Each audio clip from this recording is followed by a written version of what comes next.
இருக்கீங்க? அம்மா நான் சுழியம் பண்ண போகிறேன், அதுக்கு தான் ரெடி பண்ணிகிட்ருக்கேன்டா.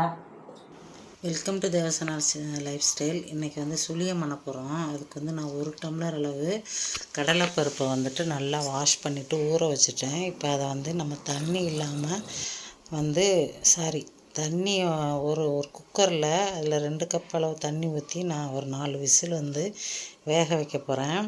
இப்போ குக்கர் மூடி போட்டு அடுப்பில் வந்து நம்ம வச்சாச்சு, விசில் போட்டாச்சு. இப்போ பைதவே நம்ம என்ன பண்ண போகிறோம் அப்படின்னா, தேங்காயை கொஞ்சம் துருவி வச்சுப்போம்.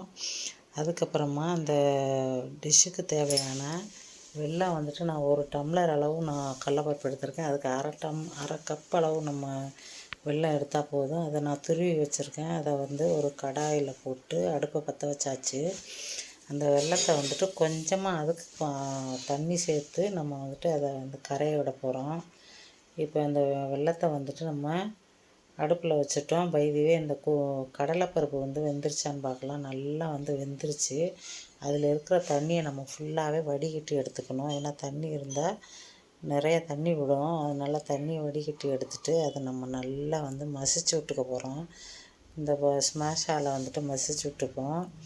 அதுக்கடையில் நம்ம வந்துட்டு இந்த கடாயில் நம்ம வெல்லம் வந்து உருகிட்டு இருக்குல்ல, அதை கூட வந்துட்டு இந்த மசிச்சு விட்ட கடலைப்பருப்பை வந்து சேர்த்துக்கலாம்.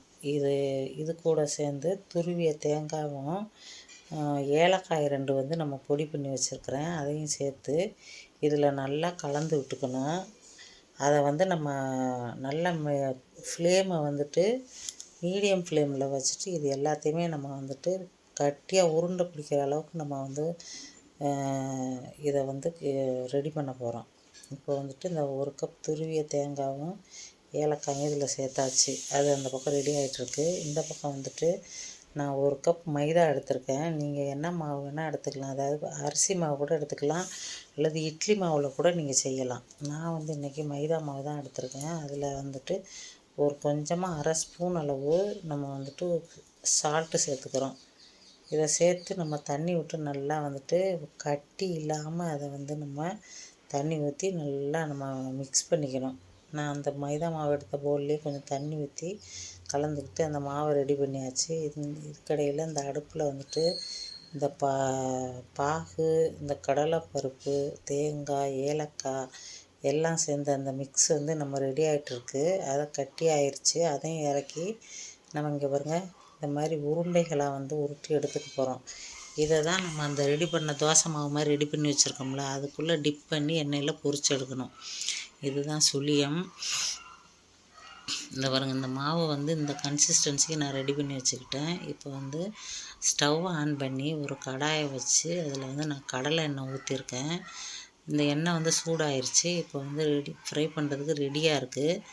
இப்போ இந்த உருட்டை வச்சுருக்கிற உருண்டைகளை எடுத்து இதில் இந்த மாவில் டிப் பண்ணி இந்த எண்ணெயில் போட்டு பொரித்து எடுத்துக்கலாம்.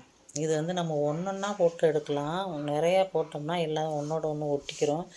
ஆனால் வந்துட்டு நான் ஒரு 4-5 உருண்டைகளை வந்து உருட்டி இதில் போட்டுக்கிறேன்.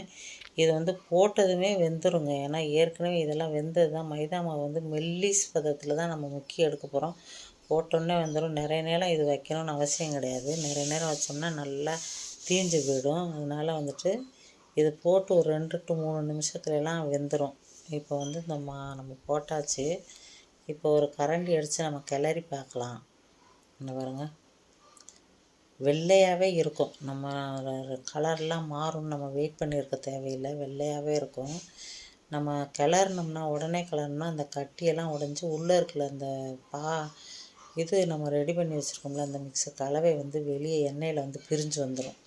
அப்புறம் எண்ணெய் ஃபுல்லாக அந்த கடலை பருப்பு இதை தான் இருக்கும். அதனால் வந்துட்டு நம்ம பத்திரமா வந்துட்டு நம்ம அந்த உருண்டை பிய்யாத அளவுக்கு நம்ம வந்துட்டு அதை எடுத்துக்கணும். இப்போ வந்துட்டு ஒரு செட்டு நான் எடுத்துட்டேன். இதேமாதிரி மீதி இருக்கிற உருண்டையெல்லாம் வந்துட்டு நம்ம 4 நாளாக பொரித்து எடுத்துக்க போகிறோம்.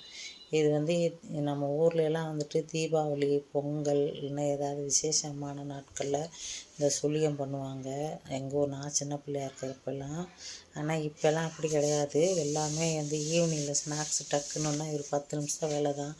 நம்ம ஊற வச்சிட்டோம்னா அதுக்கப்புறம் அதை வந்து நம்ம அவிச்சு செய்கிற வேலை தான். அதனால் இப்போல்லாம் வந்துட்டு அடிக்கடி நம்ம வந்து குழந்தைங்களுக்கு செஞ்சு கொடுக்கலாம். இப்போ மீதம் இருக்கிற உருண்டைகள்லாம் இது மாதிரி நம்ம 4 உருண்டைகளாக போட்டு பொரித்து எடுத்துக்க போகிறோங்க. இது வந்து சாப்பிட்றதுக்கு ரொம்ப டேஸ்ட்டாக இருக்கும். தட்டே காலி ஆகிடும். நீங்கள் ட்ரை பண்ணி பார்த்து செஞ்சு கொடுங்க. இப்போ எல்லா உருண்டைகளையும் நம்ம வந்து இதே மாதிரி பொரித்து எடுத்துக்கலாம். இதை வந்து ஊர் சைடு வந்து சுழியன்னுவாங்க, சுசியன்னுவாங்க. நீங்கள் என்ன சொல்லுவீங்கன்னு சொல்கிறத உங்கள் கமெண்ட்டில் சுழியம் பண்ணியாச்சு, தெரியும். டேஸ்ட் பண்ணி பார்க்கலாம்.